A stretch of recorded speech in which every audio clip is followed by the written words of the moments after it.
First thing before I begin an actual few nuggets here is it's very good to see people in the back who've been a blessing to my life and my family's life in this tournament and Columbia and also Forest Acres, and good to see Coach and Rod and so many people I know in this community that invest. It's good to see red shirts. I've been where you are, and it's a blessing.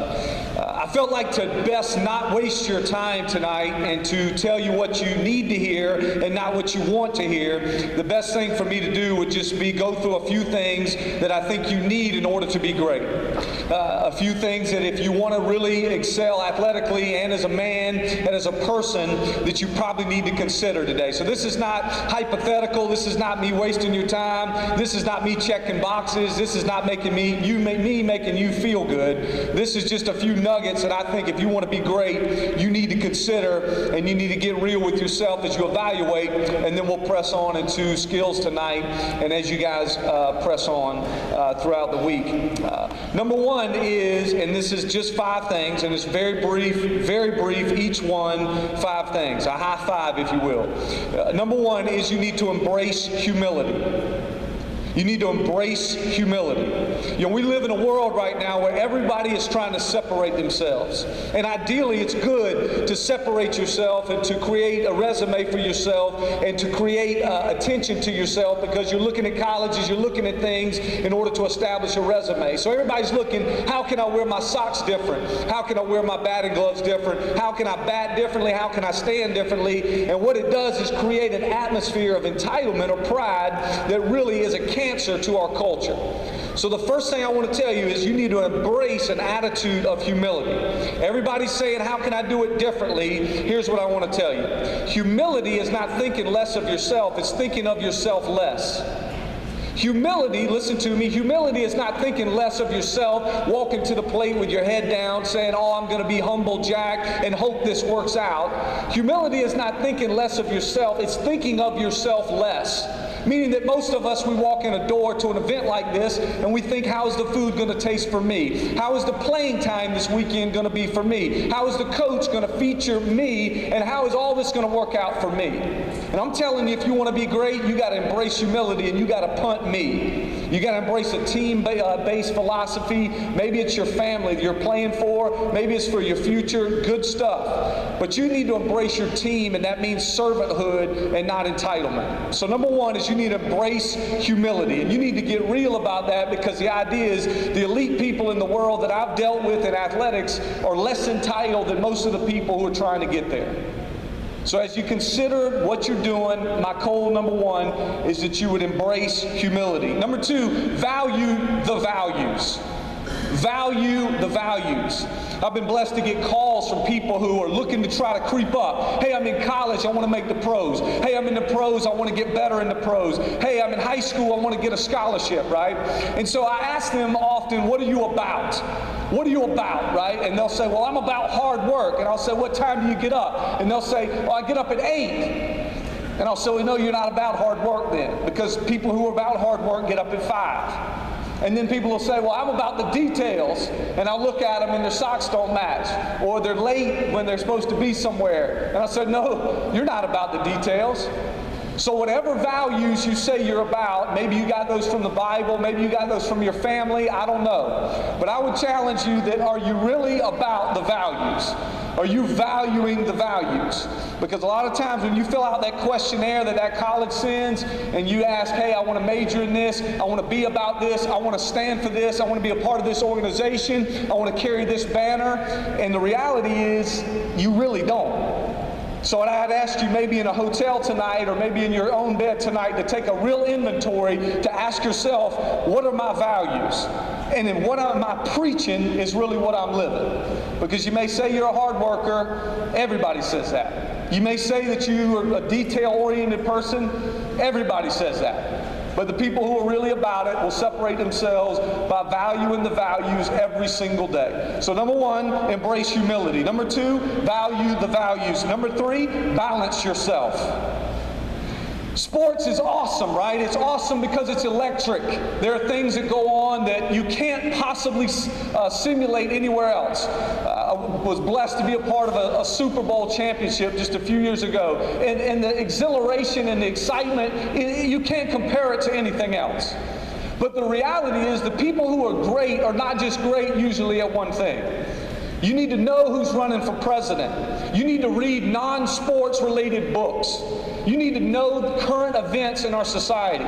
Because if you want to be great, you may get asked something or get put in a situation that's outside of the box of one generational realm, and you need to be able to answer that question honestly and with high integrity.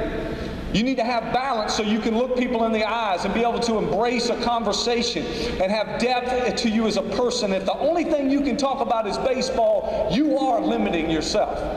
So I'm challenging people all over the country, wherever I go, to have balance. That means you pick up a book, maybe that you've never read, a history book about something in Europe. Maybe you go a place to learn something that you've never learned before, but you need to be balanced, and the more balanced people will be more sustainable, and more sustainable people will be successful. So number one, embrace humility. Number two, value your values. Number three, balance yourself. Now here's number four, because man, this is the toughest one I think on the whole sheet. Listen to the inside and ignore the noise outside. Listen to the inside and ignore the noise outside.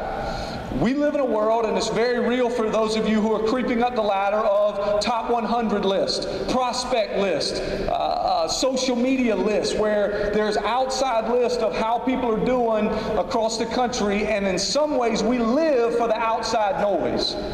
But when you're at the plate and there's 2 outs in the bottom of the ninth and your teammate is counting on you, I want you to understand something. There's absolutely nothing that list can do for you at that point. Listen to me. The way you have to be able to prepare yourself for that moment is by listening to the inside, your coaches, your mentors, your hitting coaches, the people who've been there, who really know what's going on and can give you habits and predictability in your life so that you can excel in that moment. Because if you're thinking about the list in the most crucial moments, you're thinking about the hype, the noise, those people aren't going to be there for you when you really need it. As a matter of fact, they'll be missing, because the person who put you on the top 100 list is the same person who's looking to get rid of you off the top 100 list when things go wrong. So don't live for the list. Don't live for the hype. Don't live for the success of having your name in lights. Live for the inside. Just like he said, what does the name on that chest mean for you? The shirt you've been given, the opportunity to come down here from Maryland or North Carolina or wherever you come from, that ought to mean something when you put on that shirt or when you put on your uniform as you guys go to play the next couple days. My challenge is live from the inside out, not from the outside in, because when you let other people determine what success is, you'll be miserable. Here's my last thing, and I told you it was going to be brief. Love the process, not the results.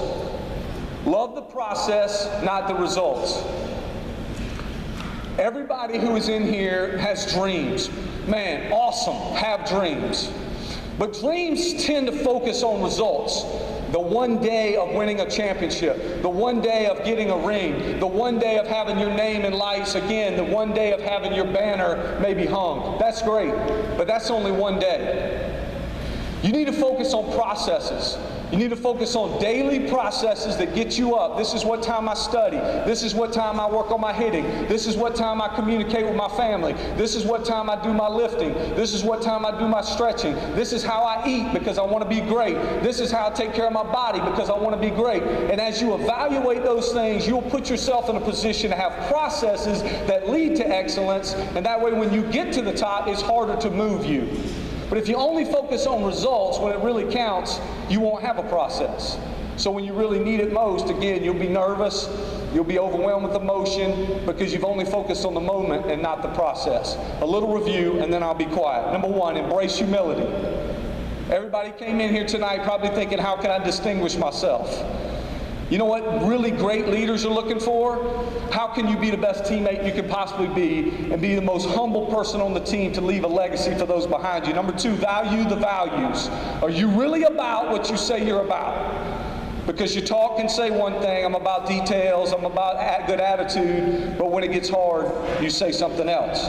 Number three, balance yourself. Read something not to do with sports. Meet a mentor in your community who has nothing to do with baseball, who can mentor you and challenge you to put you in a place where maybe you can see yourself beyond just your local community. Number 3, listen to the inside and ignore the noise outside. Remember, most people on the outside are with you win or tie. Think about that. Most people on the outside are with you win or tie. And lastly, love the process, not just the results.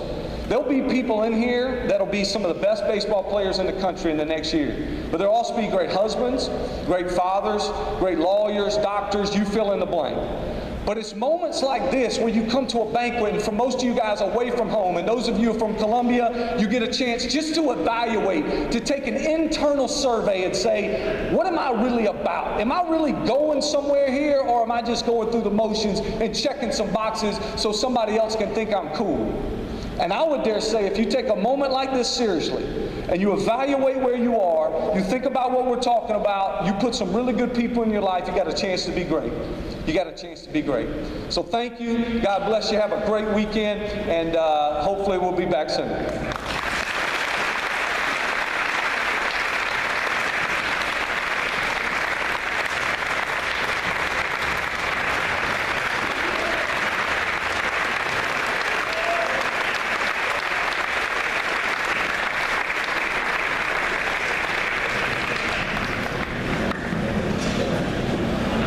That's a good word. Thank you, brother.